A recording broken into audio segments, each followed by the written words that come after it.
saya Dede. Kisah ini terinspirasi dari sahabat saya.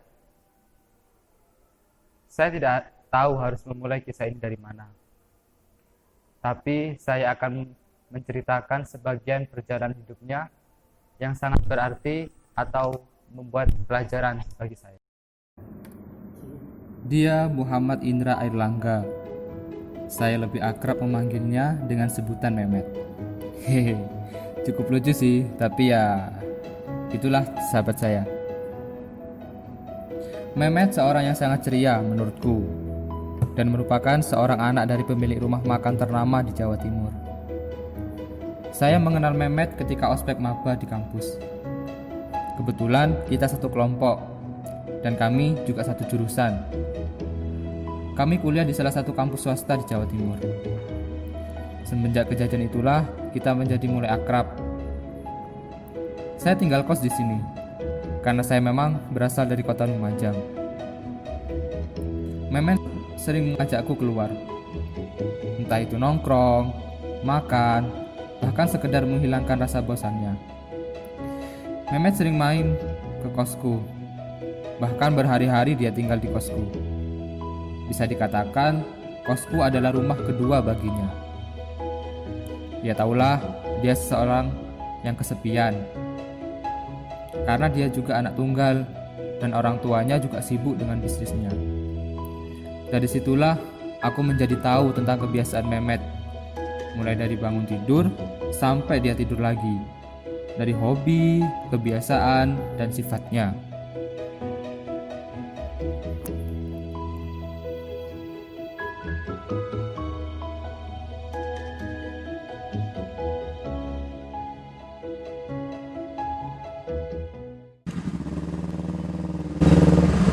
Mampir di Maret ya?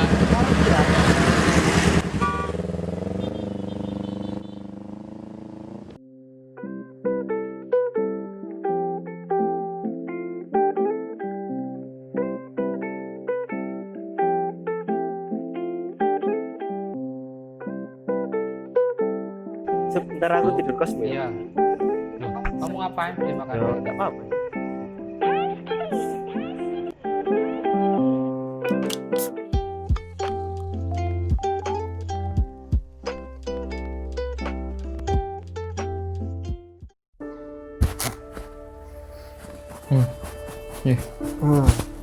Lari yuk, Enggak wis, sama duluan. ayo lari, mumpung libur. Ngantuk aku. Wis tak tinggal tuh, lari yuk.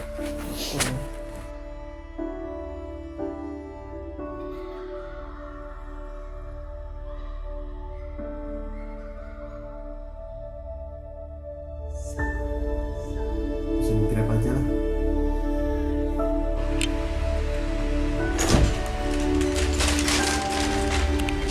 Belum, senangmu. Ya udah tuh. Udahlah, tadi aku yang nerima di gerbang pas pulang. Kamu ngapain sih beli kayak gitu? Ya enggak tahu. Kamu enggak mau tak? Tinggal gitu, tiap hari lah kamu makannya kayak gitu aja. Tak pernah olahraga, tidur terus, makanannya kayak gitu. Udah jangan banyak bacot. Ya, Ini makan berdua. bisa habisin aja.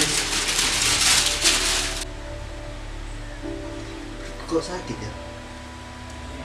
Sebentar ke kamar mandi dulu ya. Iya.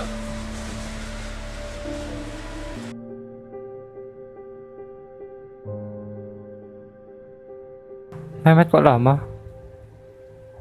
Met? Met? Kok nggak ada suaranya sih? Met? Loh.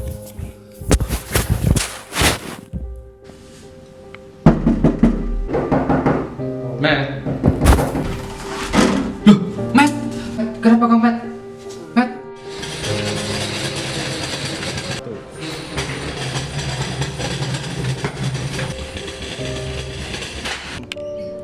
Setelah Memet masuk rumah sakit, akhirnya Memet merubah pola hidupnya.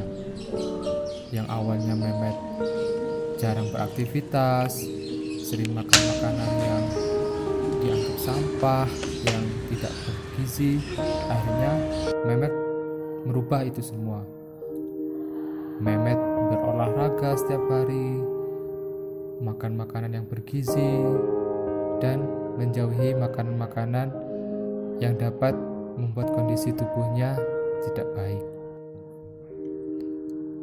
Ya, saya bersyukur dengan melihat perubahan pada Mehmet, karena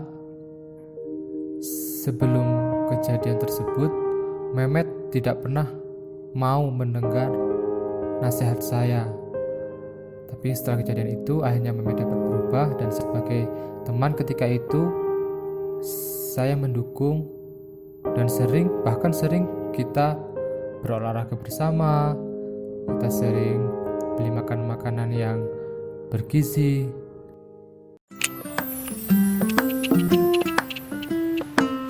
Telepon boy.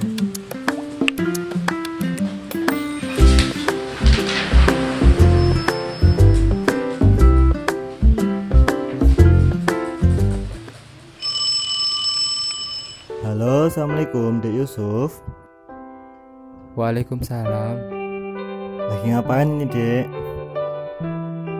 Ini lagi ngurus berkas-berkas buat pengajuan STR. Kenapa Pak G? Oh, enggak, ini Bapak mau ngabarin. Mehmet dirawat lagi, sekarang lagi di rumah sakit. Tadi kata ibunya Mehmet tiba-tiba pingsan. Bapak ini juga baru sampai di rumah sakit. Tadi kata dokternya ada penyumbatan pembuluh darah di bagian otak.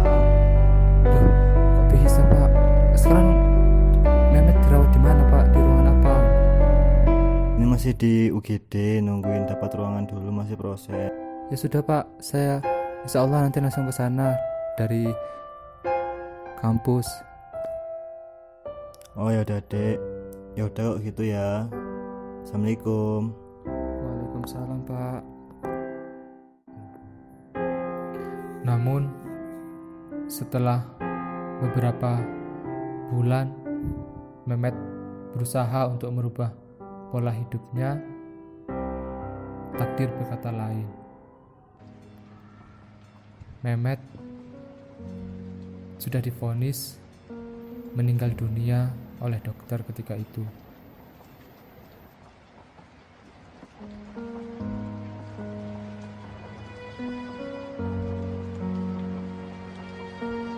Itulah kisah sahabat saya selama kita berteman. Semoga kisah ini menjadi pelajaran positif, kita bisa mulai pola hidup sehat. Karena di zaman dengan kemajuan teknologi dan informasi ini, kita terlena dengan kemajuan zaman sehingga mengabaikan kesehatan kita sendiri. Satu kata terakhir, selamat jalan Mehmet.